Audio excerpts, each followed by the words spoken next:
नमस्कार, स्वागत है आप सभी का अपना फाइनेंस मिनिस्टर में। और मैं हूं आपके साथ श्वेता थपलियाल। ये एक ऐसा शो है जहां पर हम आपको बताते हैं कि आपकी आर्थिक जिंदगी में कौन कौन सी रणनीतियां जरूरी है और किन किन से आपको बचना चाहिए, क्योंकि बाजार में जहां पर आपके पास मौके हैं कमाई करने के, जोखिम भी है जिससे आपकी कमाई हुई रकम उड़ भी सकती है। तो आज हम बाजार के उस कोने में जा रहे हैं जहां चमक बहुत है लेकिन सच्चाई ही धुंधली है। हम बात करेंगे आईपीओ, अनलिस्टेड शेयर्स की, राइट्स इश्यू की, प्रेफरेंशियल अलॉटमेंट्स की, वारंट्स की, यानी फंड जुटाने के वो तरीके जिसमें निवेशक सबसे ज्यादा फंसते हैं।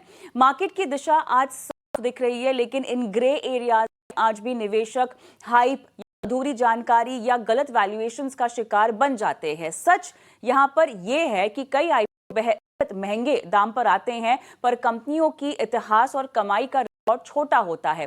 कई बार आईपीओ में पैसा नई परियोजनाओं में नहीं जाता है बल्कि प्राइवेट इक्विटी एग्जिट में आ जाता है। लिस्टेड शेयर्स में लिक्विडिटी और प्राइस का कोई भरोसा नहीं है। राइट्स इश्यू में असली फायदा तभी है डिस्काउंट बड़ा हो। प्रेफरेंशियल इश्यू और वारंट्स में हमेशा इनसाइडर और बड़े निवेशक पहले फायदा उठा लेते हैं।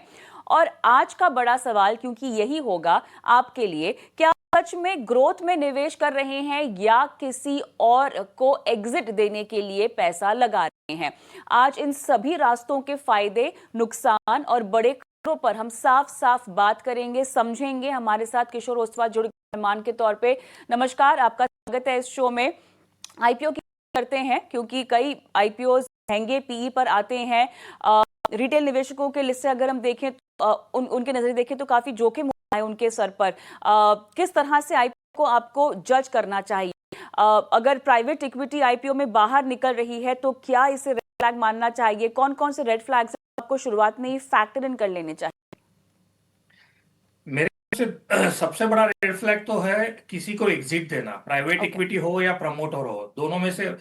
आईपीओ ये या तो नया फंड जुटाने के लिए होता है, और वो अपनी कंपनी के प्रोजेक्ट में अगर जा रहा है तो उससे डेफिनेटली अर्निंग सुधरेगी, प्रॉफिटेबिलिटी सुधरेगी, तो ऐसे आईपीओ को कंसिडर किया जा सकता है। उसी में भी अगर वैल्यूएशन ठीक ठाक हो तो मैं ये नहीं सजेस्ट करूंगा कि 80 के 100 के पीई वाले आईपीओ को सब्सक्राइब करना चाहिए, लेकिन 18-20 पीई में कोई अच्छा कंपनी का आईपीओ आ तो फ्रेश फंड रेज करके प्रोजेक्ट में जा रहा है तो ऐसी कंपनी को कंसिडर करना ही चाहिए। ओएफएस के जरिए जो प्रमोटर या प्राइवेट इक्विटी अपने शेयर बेचना चाहते हैं, वो खुद ही एक संकेत दे रहे हैं कि हमारे वैल्यूएशन महंगे हैं, हम लोग बेच रहे हैं। अभी हम आपके पैसों से बाहर लेके हमारा पैसा बनाएंगे, आप अपना पैसा रिप्लेस करके आप डालिए, देन आप प्रॉफिट या लॉस के मालिक आप है। सो ऐसा जब इंडिकेशन आता है तो जनरली अच्छा नहीं माना जाता है, वहां इन्वेस्टर के फंसने के चांसेस बहुत ज्यादा होते हैं। अगर 2025 में आप देखें तो 30 से 40 तक का आईपीओ लिस्टिंग प्राइस के, आईपीओ प्राइस के नीचे ट्रेड कर रहे हैं। ये क्लियर संकेत है कि आईपीओ में रिस्क बना हुआ है और बना रहेगा। तो ज्यादातर इन्वेस्टर यही कोशिश करते हैं कि आईपीओ में पैसा लगाऊं और पहले आधे में मेरा पैसा बन जावे, जो भी 5%, 3%, 2% वो पैसा मिल जावे, तो वो पैसा लेके मैं निकल जाऊं।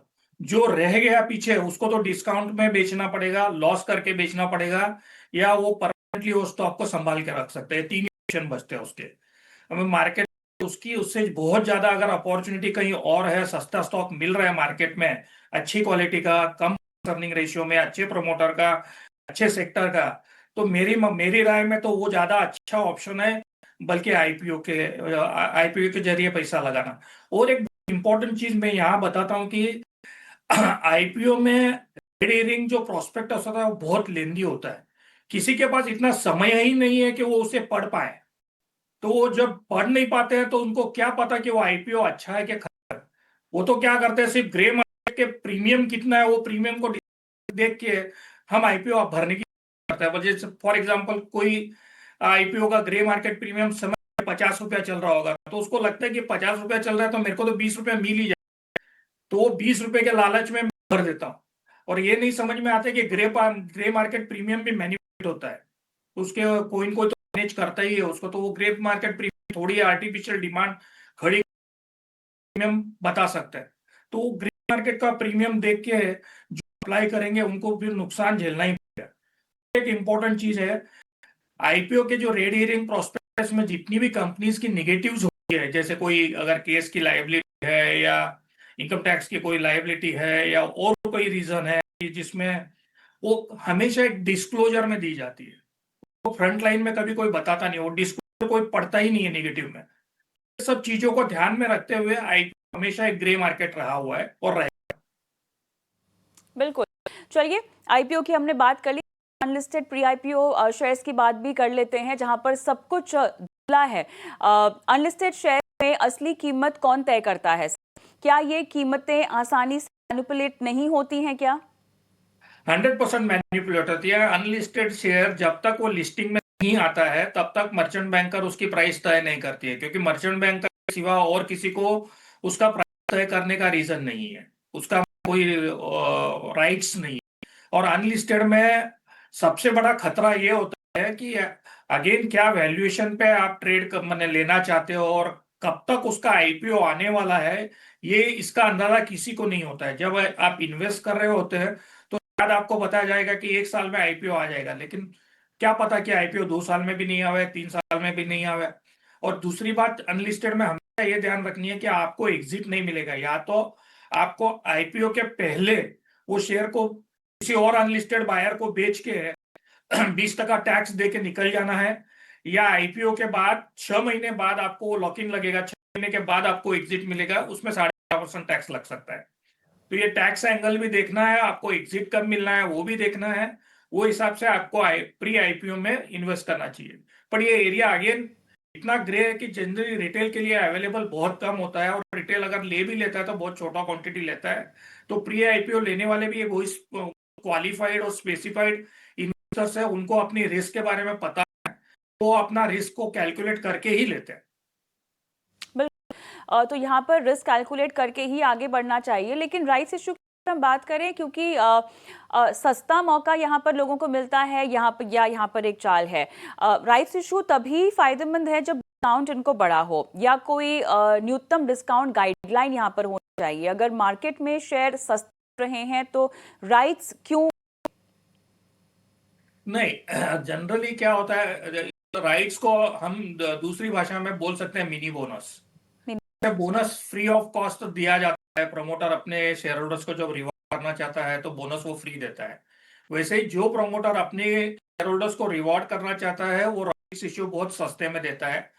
और इसमें राइट्स इश्यू में एक बहुत इंपॉर्टेंट फैक्टर हमको ध्यान रखना ये है कि हमारे साथ साथ प्रमोटर भी पैसा लगाने वाला है। तो प्रमोटर जो जेन्युइन प्रमोटर है वो खुद तो सस्ता शेयर लेगा तभी हमको सस्ता देगा। ठीक है, अभी जो प्रमोटर हमें सब्सक्राइब ही नहीं करवाना चाहता उसका मार्केट प्राइस या राइट्स इशू का प्राइस मार्केट प्राइस के बराबर होगा। अगर मार्केट प्राइस और राइट्स इशू का प्राइस बराबर होगा तो राइट्स अप्लाई करने का कोई मतलब ही नहीं बनता, आप मार्केट से भी कर सकते हैं। कई बार राइट्स का उपयोग प्रमोटर अपनी होल्डिंग बढ़ाने के लिए करता है सर, इसको कैसे पहचानना बिल्कुल, चाहिए? हाँ, ऐसे जिन केसेस में प्रीमियम नहीं होता है, जैसे मार्केट प्राइस पे इश्यू आता है, ऐसे केसेस जनरली देखा गया है कि प्रमोटर अपनी होल्डिंग बढ़ाता है, क्योंकि मार्केट प्राइस और राइट इश्यू के प्राइस में डिफरेंस नहीं होने से जनरल इन्वेस्टर अप्लाई नहीं करता है। और ये प्रोपोर्शनेट बेसिस जब राइट्स अलॉट होता है तो unsubscribe promoter can subscribe, promoter अपना सब्सक्रिप्शन बढ़ा सकता है, तो उसकी होल्डिंग बढ़ जाती है। प्रेफरेंशियल अलॉटमेंट की बात करते हैं, बड़े निवेशकों का रास्ता आता है। क्या प्रेफरेंशियल इशू से दो क्लास बन जाते हैं, अंदरूनी और बाहरी शेयर धारक? 6 से 9 महीने का लॉक इन में बड़े निवेशक पहले फायदा उठा लेते हैं, क्या ये असमानता नहीं है? असमानता तो है एक्चुअली। प्रेफरेंशियल और वारंट ये दोनों ही सिर्फ एक स्पेसिफाइड क्लास के लिए ही जाना जाता है, क्योंकि इसमें एक फॉर्म भरा जाता है जिसमें कंपनी को एक डिक्लेरेशन भी लेना है इन्वेस्टरों के साथ कि उन्होंने कंपनी के लिए ये प्रेफरेंशियल शेयर के लिए अप्लाई किया था। तो ये एप्लीकेशन कहाँ से आएगा, इन रिटेल इन्वेस्टर के पास तो ये जाएगा ही नहीं ऐसी एप्लीकेशन। तो एक क्लास ऑफ इन्वेस्टर जो होता है या क्लच ऑफ इन्वेस्टर होता है वो कंपनी को अप्रोच करता है कि आपकी ग्रोथ को हम फंड करना चाहते हैं, आपकी कंपनी अच्छी है तो हमको बताइए। तो कंपनी की प्रेजेंटेशन ये सब वर्किंग देख के ये डिसाइड करता है कि मैं आपकी कंपनी में प्रेफरेंशियल बेसिस पे इन्वेस्ट कर सकता हूँ। जनरली ये उसी केसेस में पॉसिबल होता है जहाँ लिक्विडिटी नहीं होती है मार्केट में। जहाँ फॉर एग्जाम्पल समझिए मार्केट में अगर वॉल्यूम ही 10-20 हजार शेयर का हो रहा है या 50,000 शेयर का हो रहा है और किसी 50 लाख शेयर लेना है तो एक ही रूट बचता है, वो प्रेफरेंशियल का। और वारंट भी सेम ही है, प्रेफरेंशियल रूट से ही दिया जाता है, सिर्फ वारंट में आपको 25% ही अपफ्रंट भरना है। तो काफी टाइम जब एचएनआई इन्वेस्ट करता है और एचएनआई को लगता है कि कंपनी ग्रो करेगी और मुझे लिवरेज करना है, मैं 50 की जगह 2 करोड़ शेयर ले लूं, तो इन दैट केस वो बोलते हैं कि आप मेरे से 50 का ही ले लो और मेरे को 4 गुना ज्यादा शेयर दे। और उसको 18 महीने का पीरियड देता है, 18 महीने के पीरियड में वो पूरा रिव्यू करता है और फंड्स अरेंज करके बाद में 18 महीने में कंपनी अच्छी लगी, परफॉर्मेंस अच्छा लगा, तो वो पूरा पैसा बाकी का भर के वो शेयर ले लेता है। शेयर नॉर्मली जब आप प्रेफरेंशियल रूट से शेयर लेते हो तो 6 महीने का लॉक इन रहता है, और आप वारंट के थ्रू जब शेयर लेते हो तो 18 महीने का वारंट का पीरियड है, और उसके बाद आप शेयर के लिए जब एप्लीकेशन करते हो उसके बाद भी वापस आपको 6 महीना लॉक इन रहेगा। सवाल पूछते हैं sir, IPO, unlisted shares, rights, preferential warrants, इन सब में सबसे पहला फायदा किसे होता है? कंपनी को, अंदरूनी लोगों को, रिटेल निवेशकों को? क्या रिटेल निवेशक को यहाँ पर हर फंड रेजिंग में कूदने के बजाय सिर्फ प्रूवन कंपनियों में ही रहना चाहिए, सरल तरीका है और विश्वास और ट्रस्टेड तरीका है? यहां से 3 चीजें मैं मार्क कर सकता हूं जो रिटेल इन्वेस्टर के लिए भी फायदेमंद रह सकता है। वो है एक फ्रेश इक्विटी जो कंपनी रेज कर रही है प्रोजेक्ट के लिए थ्रू आईपीओ, क्योंकि इस केस में पैसा जितना भी रेज होता है वो प्रोजेक्ट के लिए जाता है, और सेबी की गाइडलाइंस के इसमें उसको फंड का यूटिलाइजेशन बार बार हर बैलेंस शीट में अनाउंस करना पड़ता है। वो किसी और पर्पज के लिए वो फंड यूज नहीं कर सकता है। प्रेफरेंशियल रूट से भी जो पैसा रेज किया जाएगा वो भी पैसा कंपनी के प्रोजेक्ट्स में जाता है और कंपनी की एक्सपांशन में वो यूज होता है और उसमें ग्रोथ आ सकती है। और तीसरा जो इस इश्यू में पैसा डालते हैं इन्वेस्टर और प्रमोटर साथ में मिलके, वो भी पैसा प्रोजेक्ट में ही जाता है। तो ये तीनों कंडीशन में जो पैसा कंपनी में जाता है, प्रोजेक्ट में जाता है, वहां से उसकी प्रॉफिटेबिलिटी और रेवेन्यू बढ़ने के 100% चांसेस है। वहां से अर्निंग बढ़ता है तो प्रॉफिटेबिलिटी बढ़ेगा, तो उसका वैल्यूएशन मार्केट में सुधरेगा, और मार्केट में वैल्यूएशन सुधरने से इन्वेस्टर को फायदा हो। ऑलराइट, जितना हो सके हमने बारीकी से इस पूरे मसले पर बातचीत की, लेकिन आपने समय दिया और निवेशकों को कैसे आगाह और सावधान रहना चाहिए इस बारीकी से समझाया। बहुत बहुत धन्यवाद आपका सर। Thank you.